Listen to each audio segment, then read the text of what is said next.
Good morning students. आज हम आपकी पाठ्य पुस्तक क्षितिज के गद्य भाग का पाठ दो बैलों की कथा पढ़ेंगे। इस पाठ का आज हम पहला भाग पढ़ेंगे। दो बैलों की कथा एक कहानी है। इसके लेखक मुंशी प्रेमचंद हैं। पाठ को आगे पढ़ने से पहले हम मुंशी प्रेमचंद जी का संक्षिप्त परिचय देख लेते हैं। मुंशी प्रेमचंद जी का जन्म 1880 में वाराणसी के लमही ग्राम में हुआ था। उनकी मृत्यु 1936 में हुई थी। उन्होंने सेवा सदन, निर्मला, रंगभूमि, कर्मभूमि, गबन और गोदान आदि उपन्यास लिखे हैं। कहानियों का भी एक विशाल संग्रह जो है इनका प्रकाशित हुआ है मानसरोवर के नाम से, जो कि 8 भागों में प्रकाशित किया गया है। और मानसरोवर नामक कहानी संग्रह में लगभग 300 कहानियों का संग्रह किया गया है। करबला, संग्राम और प्रेम की वेदी उनके नाटक हैं और कुछ विचार नाम से उनका निबंध संग्रह भी प्रकाशित हुआ है। गोदान हिंदी का एक श्रेष्ठ उपन्यास माना जाता है। अपने उपन्यासों के कारण ही मुंशी प्रेमचंद जी को उपन्यास सम्राट की उपाधि दी जाती है। अब हम कहानी आरंभ करते हैं, परंतु कहानी आरंभ करने से पहले हम इस कहानी का संक्षिप्त सा परिचय देख लेते हैं।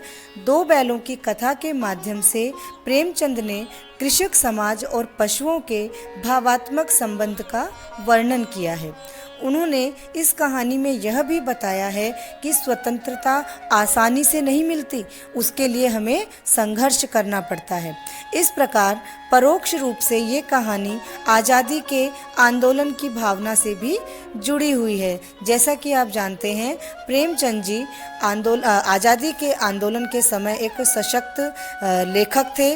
आज़ादी से पूर्व उनकी मृत्यु हो चुकी थी, परंतु उन्होंने अपनी रचनाओं के माध्यम से लोगों को आज़ादी प्राप्त करने के लिए प्रेरित किया। और ऐसी प्रेरित कथाओं में से ही एक कहानी है दो बैलों की कथा, जो हमें स्वतंत्र रहने और स्वतंत्र होने दोनों का संदेश देती है। अब हम कहानी को आरंभ करते हैं। कहानी है दो बैलों की कथा, परंतु इसका आरंभ लेखक ने एक गधे के माध्यम से किया है। गधे से इस कहानी का आरंभ हुआ है। कहानी कुछ इस प्रकार से है कि जानवरों में गधा सबसे ज़्यादा बुद्धिहीन समझा जाता है। बुद्धिहीन का अर्थ होता है मूर्ख, जिसके पास बुद्धि ना हो। जितने भी जानवर हैं, मनुष्य उन सभी जानवरों में से गधे को सबसे ज़्यादा बुद्धिहीन समझता है। और जब हमें किसी आदमी को परले दर्जे का बेवकूफ़ कहना होता है, परला दर्जा मतलब पहले नंबर का बेवकूफ़, सबसे बड़ा बेवकूफ़ अगर हमें उसे कहना होता है तो हम उसे गधा कह देते हैं। गधा सचमुच बेवकूफ़ है या उसके सीधेपन, उसकी निरापद सहिष्णुता ने उसे यह पदवी दे दी है, इसका निश्चय नहीं किया जा सकता। लेखक कहते हैं कि गधा सचमुच ही बेवकूफ़ है, इसलिए उसे बेवकूफ़ कहा जाता है, या फिर उसकी निरापद सहिष्णुता और उसका सीधापन, कि वो बहुत सीधा है और उसकी जो सहिष्णुता है अर्थात सहनशीलता, निरापद सहिष्णुता अर्थात बिना किसी को नुकसान पहुंचाए सब कुछ चुपचाप सहन कर लेने की भावना। तो गधा सचमुच ही बेवकूफ़ होता है या उसके सीधेपन और सहनशीलता के कारण मनुष्यों ने उसे ये पदवी यानी उपाधि दे दी है, इसका कोई निश्चय नहीं किया जा सकता।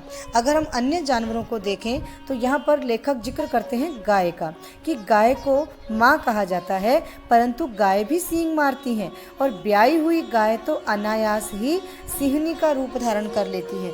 ब्याई हुई अर्थात जिसने कुछ समय पहले ही किसी बछड़े या बछड़ी को जन्म दिया हो, तो ऐसी गाय अनायास का अर्थ होता है अचानक, ऐसी गाय तो अचानक ही सिंहनी, शेरनी का रूप धारण कर लेती है। यदि किसी गाय ने कुछ समय पहले ही बछड़े या बछड़ी को जन्म दिया हो और हम उनके बच्चों के पास जाएं तो वो गाय हमारे सामने सींग हिलाती है, तो गाय को माँ कहा जाता है, परंतु फिर भी गाय हमें कभी न कभी सींगों से डराती है और मारती है। कुत्ता बहुत गरीब जानवर है, अर्थात कुत्ते को भी बहुत ही वफादार और बिल्कुल सीधा साधा जानवर माना जाता है, लेकिन हम देखते हैं कि कभी कभी कुत्ते को भी क्रोध आ ही जाता है। अपने ऊपर अत्याचार होते हुए देखकर कुत्ता भी हमें जवाब देता है, कुत्ता भी अपने ऊपर होने वाले अत्याचार का विरोध करता है। किंतु गधे को कभी क्रोध करते न तो सुना है और न देखा है। जितना चाहो गरीब को मारो, बेचारे को, गरीब अर्थात यहाँ पर बेचारा, बेचारे गधे को जितना चाहे मारो, चाहे जैसी खराब और सड़ी हुई घास उसके सामने खाने के लिए डाल दो, उसके चेहरे पर कभी भी असंतोष की छाया भी दिखाई नहीं देती, वो कभी भी हमसे नाराज दिखाई नहीं देता। वैशाख में चाहे एक आध बार कुलेल कर लेता हो, वैशाख एक महीने का नाम है जब बहुत गर्मी पड़ती है, तो यहाँ पर कह रहे हैं कि वैशाख के महीने में भले ही गधे को एक आध बार उछल कूद करते हुए, कुलेल का अर्थ होता है उछल कूद, तो वैशाख के महीने में भले ही गधे को एक आध बार उछल कूद करते हुए देखा जा सकता है, परंतु उसके अतिरिक्त कभी भी गधे को खुश होते हुए किसी ने नहीं देखा। उसके चेहरे पर एक विषाद, विषाद का अर्थ होता है दुख, उसके चेहरे पर एक दुख हमेशा ही हमें दिखाई देता है, स्थायी रूप से वो दुख छाया रहता है। सुख दुख हानि लाभ किसी भी दशा में हमने कभी गधे को बदलते हुए नहीं देखा, सुख में कभी खुशी मनाते नहीं देखा, दुख में कभी रोते हुए नहीं देखा, वो सुख दुख हानि लाभ हर दशा में एक जैसा दिखाई देता है। कहा जा सकता है कि ऋषि मुनियों के जितने भी गुण हैं वो सभी गुण उसमें अर्थात गधे में, ऋषि मुनियों के जितने भी गुण हैं वे सभी उस गधे में पराकाष्ठा को पहुंच गए हैं। पराकाष्ठा का अर्थ होता है अंतिम सीमा, कि ऋषि मुनियों के जो गुण होते हैं, संतोष की भावना, सहनशीलता, सुख में खुश नहीं, दुख में दुखी नहीं, किसी पर क्रोध ना करना, किसी से ईर्ष्या या घृणा ना करना, इस प्रकार की सारी भावनाएं जो ऋषियों में मिलते हैं, जो सारे गुण, ये सभी गुण गधे में बहुत चरम सीमा तक दिखाई देते हैं। लेकिन फिर भी मनुष्य को देखिए कि आदमी उसे फिर भी क्या कहता है, आदमी उसे फिर भी बेवकूफ़ कहता है। सद्गुणों का इतना अनादर कहीं नहीं देखा। लेखक का मानना है कि गधे में सहनशीलता, क्रोध न करना, संतोष की भावना, सुख दुख में एक जैसा बने रहने की भावना, ये सभी तो सद्गुण हैं। सद्गुण का अर्थ होता है अच्छे गुण। तो गधे में इतने सद्गुण होते हुए भी उसे बेवकूफ़ कहकर उसका अनादर किया जाता है। तो लेखक का मानना है कि सद्गुणों का इतना अनादर तो कहीं भी नहीं देखा। कदाचित, कदाचित का अर्थ होता है शायद, शायद सीधापन संसार के लिए उपयुक्त नहीं है, शायद इस संसार में सीधे रहना सही नहीं है, अर्थात अगर आप ज़रूरत से ज़्यादा सीधे रहोगे तो ये संसार आपके सीधेपन का लाभ उठाएगा, आपका अनादर भी करेगा। तो इसलिए लेखक का मानना है कि अत्यधिक सीधापन इस संसार के लिए सही नहीं है। और इसके लिए वो अन्य उदाहरण भी देते हैं, और ये जो उदाहरण है ये भारतवासियों का अफ्रीका में जो उदाहरण दिया है, ये उदाहरण आज़ादी से पहले का है। आपको मैं पहले ही बता चुकी हूँ कि प्रेमचंद आज़ादी से पहले के लेखक हैं, और हम जानते हैं कि आज़ादी से पूर्व भारतीयों के साथ अफ्रीका में बहुत ही भेदभाव होता था। यहाँ पर प्रेमचंद ने उसी उदाहरण को लिया है कि देखिए सीधापन इस संसार के लिए बिल्कुल भी उचित नहीं है। उदाहरण के लिए कहते हैं कि भारतवासियों की अफ्रीका में क्या दुर्दशा हो रही है, ये जो हो रही है, ये जो वर्तमान काल में लिखा हुआ है, एक्चुअली में ये उस समय के लिए कहा गया है। तो उस समय भारतीयों की कैसी स्थिति, आज आप इसको मत लीजिएगा कि अफ्रीका में भारतीयों की स्थिति अच्छी नहीं है, ये पुरानी बात लिखी गई है कि प्रेमचंद कह रहे हैं कि देखिए भारतवासी बहुत सीधे हैं, इसीलिए अफ्रीका में उनकी क्या दुर्दशा हो रही है। क्यों अमेरिका में उन्हें घुसने नहीं दिया जाता? क्यों नहीं घुसने दिया जाता? क्योंकि बेचारे भारतीय शराब नहीं पीते, 4 पैसे कुसमय के लिए, कुसमय का अर्थ होता है बुरे समय के लिए, 4 पैसे बुरे समय के लिए बचा कर रखते हैं, जी तोड़कर काम करते हैं, अर्थात मेहनत करके काम करते हैं, किसी से लड़ाई झगड़ा नहीं करते, 4 बातें सुनकर भी गम खा जाते हैं, अर्थात चुप रह जाते हैं, और फिर भी बदनाम हैं, फिर भी इन्हें कोई आदर नहीं देता। अमेरिका में इन्हें घुसने नहीं दिया जाता और अफ्रीका में इनके साथ भेदभाव किया जाता है, जबकि भारतीयों में किसी प्रकार का कोई दुर्गुण नहीं है, फिर भी इन्हें बदनाम कहा जाता है। कहा जाता है कि भारतीय जो हैं वो जीवन के आदर्श को नीचा करते हैं, अर्थात जीवन जीने का जो आदर्श है, जीवन तो मौज मस्ती से जीना चाहिए, जीवन में अगर किसी को धोखा देकर भी आनंद मिले तो उस आनंद को उठाना चाहिए।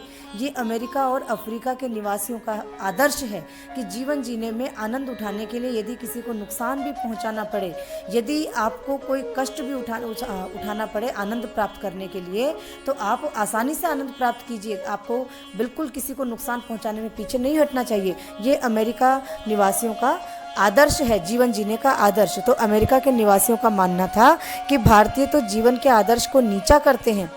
अगर वे भी अर्थात भारतीय भी, अगर भारतीय भी ईंट का जवाब पत्थर से देना सीख जाते, यहाँ पर ईंट का जवाब पत्थर से देना एक मुहावरा है, अगर भारतीय भी ईंट का जवाब पत्थर से देना सीख जाते तो शायद क्या होता, उन्हें भी सभ्य जातियों में गिना जाता, कि उन्हें भी सभ्य कहा जाता, कि वो भी शराब पीते हैं, मौज मस्ती करते हैं, ईंट का जवाब पत्थर से देते हैं, तो भारतीय भी सभ्य हो गए हैं।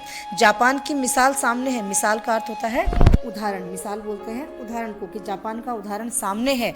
एक ही विजय ने उसे संसार की सभ्य जातियों में गण्य बना दिया। गण्य का अर्थ होता है गिनने योग्य। जापान को नेस्ते नाबूद कर दिया गया था हिरोशिमा और नागासाकी के परमाणु बम हमलों में, लेकिन उसके बाद जापान ने जो पुनः अपनी तरक्की की है और जापान ने जो दुनिया के प्रति अपना रुख दिखाया, उसकी एक जीत ने संसार की सभ्य जातियों में उसे गिनने के योग्य बना दिया। ये तो एक गधे के माध्यम से बताया गया है कि गधा एक बहुत सीधा प्राणी है और इस संसार में ज़रूरत से ज़्यादा सीधेपन को जीने नहीं दिया जाता, ज़रूरत से ज़्यादा सीधे व्यक्ति का हमेशा अनादर होता है। अब ये कहानी जो है वो शुरू करने से पहले थोड़ा सा जैसे होता है ना कि स्टेप बाय स्टेप कहानी तक आते हैं, तो गधे से अब लेखक आ रहे हैं बैल पर। लेकिन गधे का एक छोटा भाई और भी है जो उससे कम गधा है, और वह है बैल। जिस अर्थ में हम गधे का प्रयोग करते हैं, कौन से अर्थ में करते हैं? बेवकूफ़ के अर्थ में। तो लेखक कहते हैं कि जिस अर्थ में मनुष्य गधे का प्रयोग करता है, उसी से मिलते जुलते अर्थ में बछिया के ताऊ का प्रयोग भी करते हैं। बछिया का ताऊ, किसी को बेवकूफ़ कहना होता है तो कह दिया जाता है कि बछिया का ताऊ है ये तो।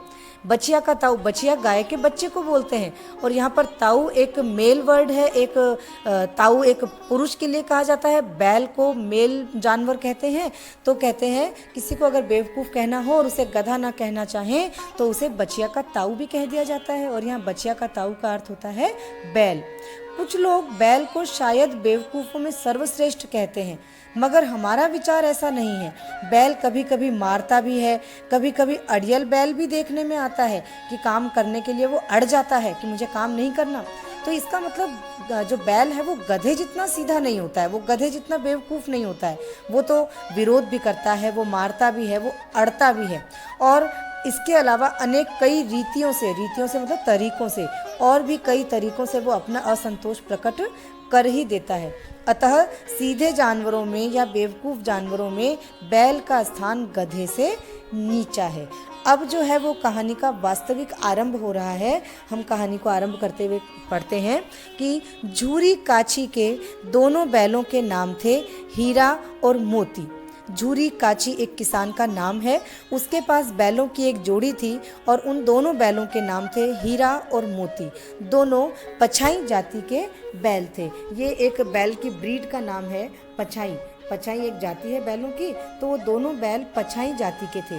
देखने में बहुत ही सुंदर थे, काम में चौकस मतलब बिल्कुल तैयार, काम करने में रुचि लेने वाले, डील में ऊंचे, डील का अर्थ होता है कद। ये जो कद में ऊंचे थे, कद काठी में बहुत ऊंचे थे, काम के लिए हमेशा तैयार रहते थे, अच्छे हेल्दी बैल थे, बहुत ही सुंदर थे। बहुत दिनों से दोनों साथ साथ रहते थे, तो दोनों में भाईचारा हो गया। दोनों आमने सामने या आसपास बैठे हुए एक दूसरे से मूक भाषा में विचार विनिमय करते थे। मूक भाषा का अर्थ होता है चुप रहकर बोलने वाली भाषा, अर्थात मन में किसी ने कुछ कहा और सामने वाला उसके बिना कुछ कहे ही उसकी मन की बात को समझ जाए, और फिर वो भी मन में कुछ कहे और वो भी सामने वाले को समझ में आ जाए। तो यह है मूक भाषा, अर्थात बिना बोले ही वार्तालाप कर लेना। दोनों बैल आमने सामने बैठे हुए एक दूसरे से मूक भाषा में ही विचारों का विनिमय, विचारों का आदान प्रदान किया करते थे। विचार विनिमय को बोलते हैं विचारों का आदान प्रदान। एक दूसरे के मन की बात को कैसे समझ जाता था हम कह नहीं सकते। पता नहीं एक बैल दूसरे बैल के मन की बात को कैसे समझता था, कहा नहीं जा सकता, लेकिन ये बिल्कुल सत्य था कि दोनों बैल एक दूसरे की मन की बातों को समझ जाया करते थे। आगे कवि लेखक कहते हैं कि अवश्य ही उनमें कोई ऐसी गुप्त शक्ति थी जिससे जीवों में श्रेष्ठता का दावा करने वाला मनुष्य वंचित है।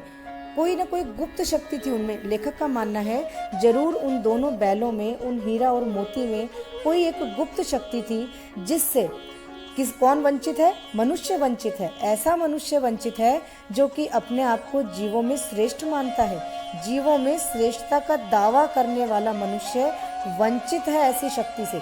कौन सी शक्ति थी दोनों बैलों में? दोनों बैलों में बिना बोले ही मूक भाषा में विचार विनिमय करने की शक्ति थी। एक दूसरे की बात को बिना कहे ही समझ जाने की शक्ति थी। और भले ही मनुष्य अपने आप को सभी जीवों में सर्वश्रेष्ठ मानता है, लेकिन लेखक का मानना है कि मनुष्य में इस प्रकार से बिना बोले ही किसी के मन के भावों को जानने की शक्ति का अभाव है। दोनों एक दूसरे को चाटकर और सूंघकर अपना प्रेम प्रकट करते। कभी कभी दोनों सींग भी मिला लिया करते थे। सींग मिला लेना मतलब आपस में अपने सींगों को उलझाकर थोड़ा सा खेल लिया करते थे। देखने में लगता था कि वो लड़ रहे हैं, लेकिन ऐसा वो करते थे विग्रह के नाते नहीं। विग्रह मतलब लड़ाई झगड़े के कारण वो ऐसा नहीं करते थे, केवल विनोद के भाव से। विनोद बोलते हैं मजाक को, हंसी मजाक को। दोनों एक दूसरे को चाट कर सूंघ कर एक दूसरे के प्रति अपना प्रेम प्रकट करते। कभी कभी दोनों अपने सींगों को उलझाकर एक दूसरे के साथ धक्का मुक्की भी किया करते, लेकिन ऐसा करते समय वो लड़ाई नहीं करते थे, वो केवल मजाक करते थे, वो हंसी मजाक करते थे। आत्मीयता के भाव से, अपनेपन के भाव से वो किया करते थे।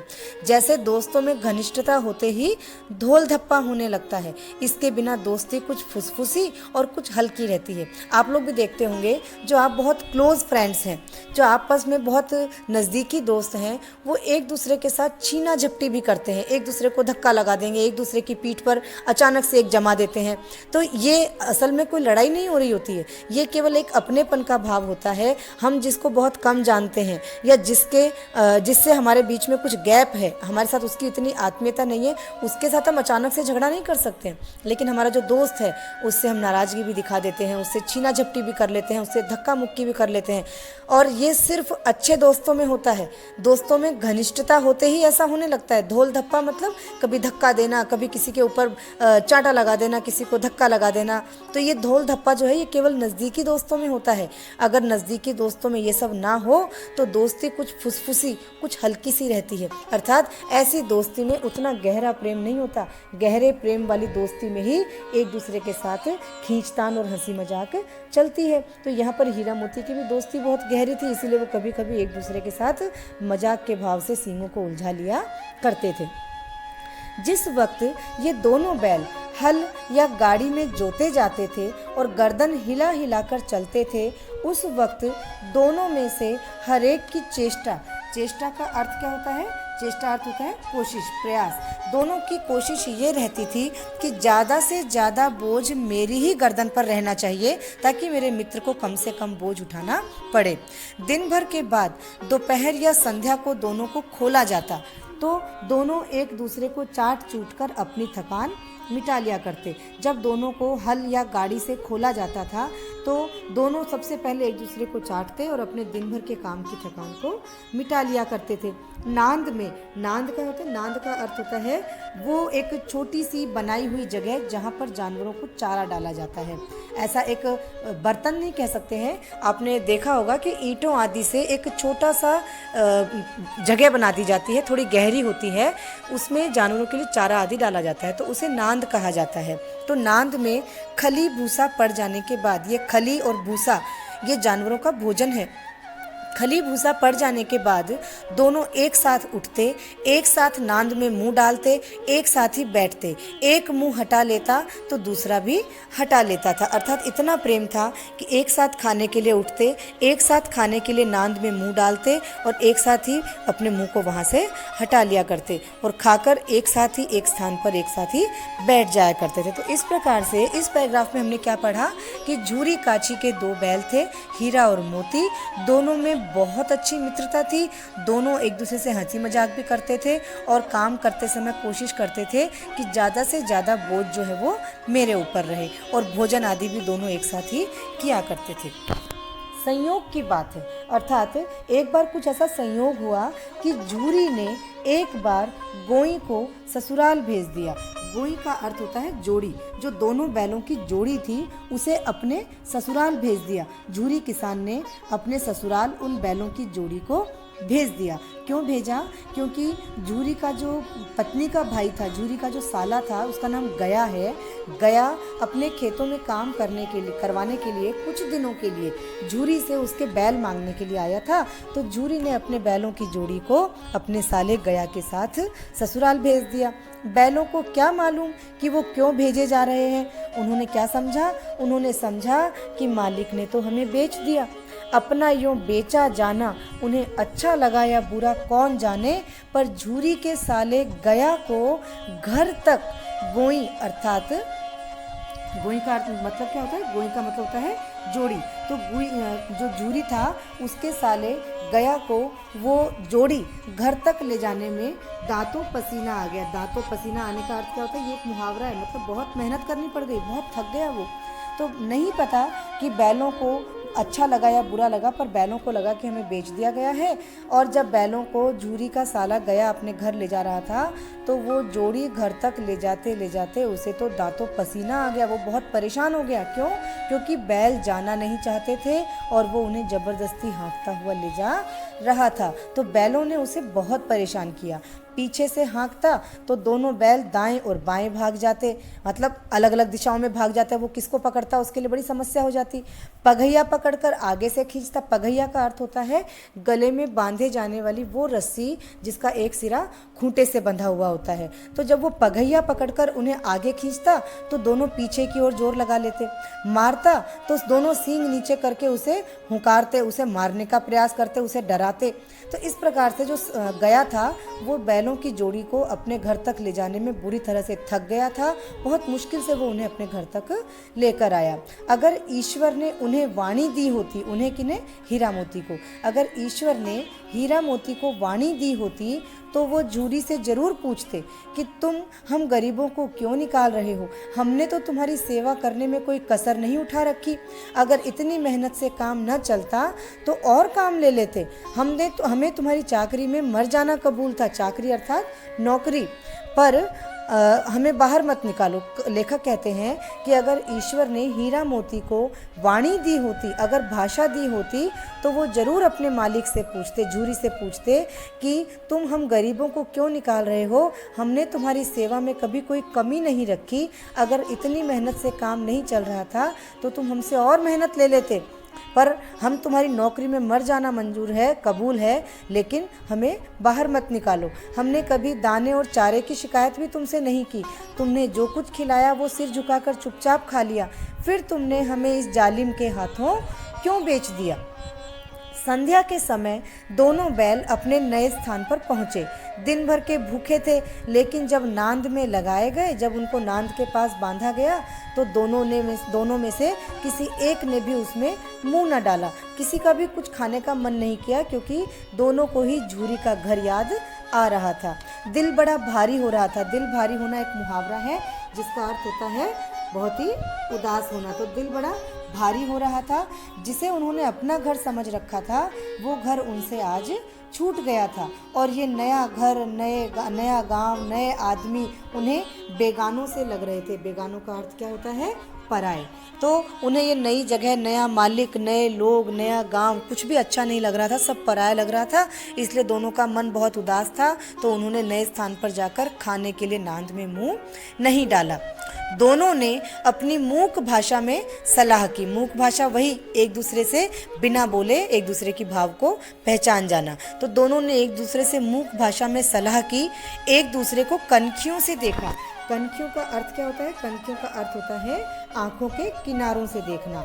और लेट गए, चुपचाप सो गए, सोने का नाटक करने लगे। जब गांव में सोता पड़ गया मतलब जब गांव के सभी लोग सो गए, तब दोनों ने जोर मारकर पगहे तुड़ा डाले। पगहे बोलते हैं खूंटों को, और जो पगहे में रस्सी बांधकर गले में बांधी जाती है उसे मैं ऊपर बता चुकी हूँ, वो पगहिया कहलाती है। तो दोनों ने बहुत जोर लगाया और खूंटे तुड़ा डाले और घर की तरफ चले। पगहे बहुत मजबूत थे। अनुमान नहीं था कि कोई बैल इन्हें तोड़ सकेगा, पर इस समय दोनों में दूनी शक्ति आ गई। दूनी का अर्थ होता है दुगनी। इस समय दोनों में दुगनी शक्ति आ गई। एक एक झटके में ही रस्सियाँ टूट गई, क्योंकि उन्हें यहाँ की जो जगह थी वो अच्छी नहीं लग रही थी। उन्हें झूरी के पास जाना था, वही उनका अपना घर उन्हें महसूस होता था। तो उन्हें वहाँ जाने के समय का जब विचार आया तो उनके अंदर दुगनी शक्ति आ गई और एक ही झटके में उन्होंने खूंटे से बंधी हुई रस्सी को तोड़ डाला। झूरी प्रातःकाल जब सोकर उठा तो देखा कि दोनों बैल चरनी पर खड़े हैं। चरनी अर्थात चरने की जगह पर खड़े हैं। दोनों की गर्दनों में आधा आधा गराम लटक रहा है। गराम वही पगैया या गले की रस्सी को गराम कहा जाता है। घुटनों तक पांव कीचड़ से भरे हुए हैं और दोनों की आंखों में विद्रोहमय स्नेह झलक रहा है। विद्रोहमय स्नेह, देखिए स्नेह का अर्थ होता है प्रेम और विद्रोहमय मतलब विद्रोह से भरा हुआ। तो यहाँ पर ये बड़ा दो अलग अलग बातें लिखी गई हैं। ऐसा प्रेम जिसमें विद्रोह भरा हुआ है। यहाँ पर ऐसा क्यों लिखा गया है? क्योंकि हीरा मोती झूरी से बहुत प्रेम करते थे। तो ये तो हो गया स्नेह, लेकिन झूरी का उन्हें गया के वहाँ भेजना अच्छा नहीं लग रहा था। तो झूरी के इस फैसले का वो विद्रोह कर रहे थे। तो उन्हें वो झूरी पर नाराजगी दिखा रहे थे कि तुमने हमें वहाँ क्यों भेजा। तो यहाँ पर ये जो स्नेह है ये नाराजगी वाला स्नेह था। जब हम अपनों से नाराज हो जाते हैं ना तो उस स्नेह में विद्रोह भी होता है, नाराजगी भी होती है, लेकिन फिर भी उसमें प्रेम होता है। तो यहाँ पर ये दोनों की आंखों में विद्रोह में स्नेह झलक रहा था, अर्थात दोनों की आंखों में अपने मालिक के प्रति विद्रोह के साथ साथ स्नेह भी दिखाई दे रहा था। झूरी बैलों को देखकर स्नेह से गदगद हो गया, बहुत प्रसन्न हो गया, दौड़कर उन्हें गले लगा लिया। झूरी को लगा नहीं था कि मेरे बैल इस प्रकार से रातों रात लौट कर आ जाएंगे। झूरी बहुत प्रसन्न हुआ कि मेरे बैलों को मुझसे इतना प्रेम है। वो दौड़ा और दौड़कर उन्हें गले लगा लिया। प्रेमालिंगन और चुंबन का वो दृश्य बड़ा ही मनोहर था। प्रेमालिंगन मतलब प्रेम से गले लगा लेना और चुंबन मतलब चूमना। दौड़कर उसने अपने बैलों को गले लगा लिया, उन्हें चूमने लगा और वो दृश्य बड़ा ही सुंदर लग रहा था। घर के और गांव के लड़के जमा हो गए और तालियां बजा बजा कर दोनों बैलों का स्वागत करने लगे। गांव के इतिहास में ये घटना अभूतपूर्व न होने पर भी महत्वपूर्ण थी। अभूतपूर्व अर्थात जैसी पहले कभी न घटी हो। तो ये घटना ऐसी नहीं थी कि पहले कभी न घटी हो। बहुत बार ऐसे हुआ था कि बहुत से लोगों के जानवर जब घर से खो जाते थे या कोई ले जाता था तो वापस लौट कर आ जाते थे, परंतु ये घटना फिर भी महत्वपूर्ण थी। इस बार भी ऐसा ही हुआ था कि हीरा मोती अन्य जानवरों की तरह वापस अपने घर आ गए थे। तो ये कोई ऐसी घटना नहीं थी जो पहले कभी नहीं घटी हो, लेकिन ये घटना फिर भी महत्वपूर्ण थी। ऐसा इसलिए था क्योंकि ये दो बैल थे, ये अकेला एक जानवर नहीं था जो अपने घर आ जाएगा। ये दो बैल थे, ये दोनों चाहते तो कहीं और निकल सकते थे या कोई एक घर आ सकता था, कोई एक घर नहीं भी आता, पर दोनों की जोड़ी पूरी की पूरी घर आ गई। तो ये घटना बहुत ही महत्वपूर्ण थी। बाल सभा ने निश्चय किया। बाल सभा का अर्थ होता है जो बच्चों की सभा, जितने बच्चे वहां इकट्ठे हो गए थे, उन्होंने निश्चय किया कि दोनों पशु वीरों को अभिनंदन पत्र देना चाहिए। अभिनंदन पत्र का अर्थ क्या होता है? सर्टिफिकेट, यानी कि इनको इनकी वफादारी का कोई ना कोई सर्टिफिकेट तो मिलना चाहिए, कोई ना कोई इनाम तो मिलना ही चाहिए। अतः कोई बच्चा अपने घर से रोटियां लेकर आया, कोई गुड़ लाया, कोई चोकर लाया और कोई भूसी लाया। चोकर होता है आटा छानने के बाद जो छलनी में ऊपर रह जाता है, उसे चोकर कहते हैं। भूसी अर्थात भूसा। सभी बच्चों को बैलों पर बड़ा प्रेम आया। सबने सोचा कि इन्हें कुछ ना कुछ इनाम देना चाहिए। तो कोई अपने घर से रोटियां लेकर आया बैलों के लिए, कोई गुड़, कोई चोकर और कोई भूसी लेकर के आया। तो और जब वो उन बैलों को ये सब दे रहे थे तब एक बालक ने कहा कि ऐसे बैल तो किसी के पास नहीं होंगे। तो दूसरे बालक ने उसका समर्थन किया, हाँ देखो कितनी दूर से अकेले चले आए हैं। तीसरा बालक बोलता है, बैल नहीं है ये, उस जन्म के आदमी है, अर्थात ये बैल नहीं है, ये तो किसी न किसी जन्म के आदमी है, क्योंकि इतना लगाव तो इंसान ही दिखा सकते हैं। इसका प्रतिवाद करने का साहस किसी में न हुआ। यानी प्रतिवाद का अर्थ होता है विरोध। इस बात का विरोध करने का साहस जो है वो किसी में भी नहीं हुआ।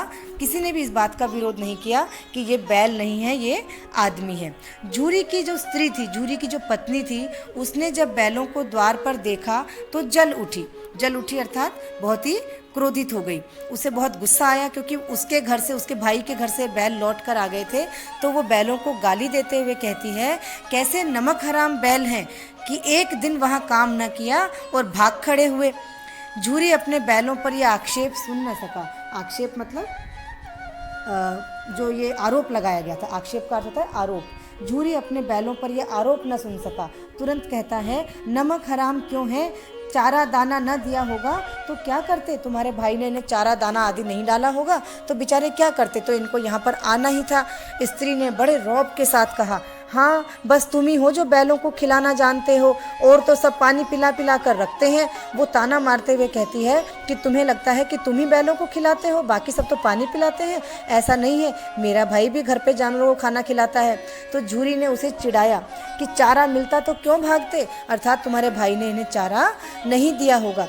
स्त्री चिड़ी, भागे इसलिए, वो चिढ़कर कहती है कि भागे इसलिए कि वे लोग तुम जैसे बुद्धुओं की तरह बैलों को सहलाते नहीं हैं, खिलाते हैं तो रगड़कर जोतते भी हैं। ये दोनों ठहरे कामचोर, भाग निकले। अब देखूं कहाँ से खली और चोकर मिलता है, सूखे भूसे के सिवा कुछ भी न दूंगी, खाएं तो खाएं और चाहें तो भूखे मरें। स्त्री बहुत चिढ़ चुकी थी, इसलिए वो कहती है कि मेरे घर से ये इसलिए भागे हैं क्योंकि वहाँ के लोग अर्थात मेरे भाई आदि तुम जैसे बुद्धुओं की तरह बैलों को सहलाते नहीं रहते हैं।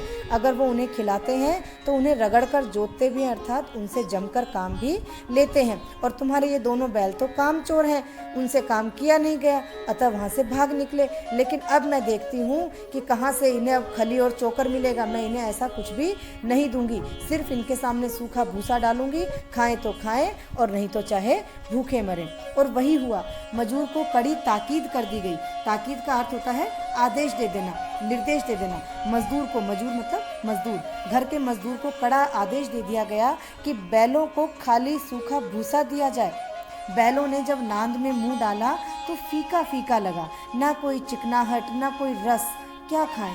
बैलों ने एक दिन के पूरे वो भूखे थे, उन्होंने जब नांद में मुंह डाला तो बड़ा फीका फीका सा लगा, न तो उनके भूसे में कोई चिकनाहट थी, न कोई रस था, अर्थात खली आदि कुछ भी नहीं था। तो वो क्या खाएं। आशा भरे आंखों से द्वार की ओर ताकने लगे। फिर से वो दरवाजे की तरफ देखने लगे कि शायद खली और चोकर आदि अभी आने वाला है। ये खली और चोकर ये सब जानवरों के भोजन के नाम हैं। तो वो इस इंतजार में आशा भरी आंखों से द्वार की ओर देखने लगे कि शायद खली और चोकर आदि अभी आने वाला है। तो झूरी ये सब देख रहा था। झूरी ने मजदूर से कहा कि थोड़ी सी खली क्यों नहीं डाल देता बे, अर्थात अरे थोड़ी सी खली क्यों नहीं डाल देता, कैसे खाएंगे जानवर। तो नौकर कहता है मालकिन मुझे मार ही डालेंगी। तो झूरी कहता है चुरा कर डाल दे, मालकिन को दिखाने की कहाँ जरूरत है, चोरी से थोड़ा सा लिया और इनके आगे डाल दे। तो नौकर कहता है ना दादा, पीछे से तुम भी उन्हीं किसी कहोगे, अर्थात अभी तो मैं डाल दूंगा तुम्हारे कहने से, लेकिन अगर पकड़ लिया गया तब तुम भी मालकिन की भांति ही बात करोगे और तुम भी मुझे डांटने लग जाओगे। आज हम इस कहानी का ये पहला भाग पढ़ेंगे और अब जो दूसरा भाग है, ये कहानी जो है ये 4-5 भागों में है। इस कहानी का जो दूसरा भाग है वो हम अगले वीडियो में पढ़ेंगे। अब हम जितना भाग हमने पढ़ा है उससे संबंधित प्रश्न उत्तरों को देख लेते हैं। आपको ये प्रश्न जो है वो अपनी कॉपी में करने हैं। अब हम बात करते हैं प्रश्न उत्तरों की। प्रश्न उत्तरों में देखिए, आपको सबसे पहले जो करना है प्रश्न वो है चौथे नंबर का प्रश्न। चौथा प्रश्न है कि प्रस्तुत कहानी में प्रेमचंद ने गधे की किन स्वभावगत विशेषताओं के आधार पर उसके प्रति रूढ़ अर्थ मूर्ख का प्रयोग न करके किस नए अर्थ की ओर संकेत किया है। अर्थात ये जो कहानी है इसमें प्रेमचंद ने गधे की कौन सी विशेषताएं बताई हैं और उन विशेषताओं के आधार पर ऐसा कौन सा अर्थ बताया है जो उसको गधे के लिए काम में लेना चाहिए, मूर्ख का प्रयोग नहीं करना चाहिए। इस प्रश्न के उत्तर में आप लिखेंगे प्रेमचंद ने गधे के स्वभाव की जो विशेषताएं बताई हैं वो हैं निरापद सहिष्णुता, अर्थात बिना किसी को नुकसान पहुंचाए चुपचाप सहन करने की भावना अर्थात सहनशीलता, संतोष की भावना, क्रोध न करना, ईर्ष्या न करना, सुख और दुख में समभाव रहना। समभाव मतलब एक जैसी भावना रखना, कभी उदास नहीं होना, कभी खुश नहीं होना। तो इस प्रकार से ये उन्होंने गधे की स्वभावगत विशेषताएं बताई हैं। और फिर इन्हीं विशेषताओं के आधार पर उसके प्रति जो रूढ़ अर्थ, जो चला हुआ अर्थ आ रहा है मूर्ख, उसका प्रयोग न करके किस अर्थ की ओर संकेत किया है कि उसकी तुलना उन्होंने ऋषि मुनियों से की है और ऋषि मुनियों के से उनकी तुलना करते हुए, गधे की तुलना करते हुए उसे ऋषि मुनियों के समान ही बताया गया है, उसे सद्गुणी बताया गया है, उसे गुणों का भंडार बताया गया है। अगला जो प्रश्न है 5वां प्रश्न, किन घटनाओं से पता चलता है कि हीरा और मोती में गहरी दोस्ती थी। देखिए ये प्रश्न मैं सिर्फ आपको अभी बता रही हूँ, अभी करना नहीं है क्योंकि ये पूरा पाठ होने के बाद आपको करना पड़ेगा। लेकिन जितना पोर्शन हमने अभी पढ़ा है, इस पोर्शन के आधार पर हम कह सकते हैं कि हीरा मोती जो है वो एक दूसरे से मूक भाषा में विचार विनिमय करते थे। दोनों एक दूसरे को चाट कर और सूंघ कर अपने प्रेम का प्रदर्शन करते थे और दोनों कभी कभार सींग भी मिला लिया करते थे, लेकिन ये केवल विनोद के भाव से किया करते थे। काम करते समय दोनों का प्रयास रहता था कि अधिक से अधिक बोझ मेरे ऊपर रहे। तो इस प्रकार से ये जो गुण हैं, ये जो बातें हैं, इनसे पता चलता है कि हीरा मोती में बहुत ही गहरी दोस्ती थी। आपको आज का जो होमवर्क है वो सिर्फ चौथा प्रश्न करना है। 5वां प्रश्न हम पाठ पूरा होने पर करेंगे और ये 5वां प्रश्न पूरे पाठ को करते करते आपको ध्यान देना है कि किस प्रकार की घटनाएं आ रही हैं जो बता रही है कि हीरा और मोती में गहरी दोस्ती है। तो आपको आज के लिए इस पाठ को जो है वो पहला भाग पढ़ना है और चौथे नंबर का प्रश्न करना है। Thank you.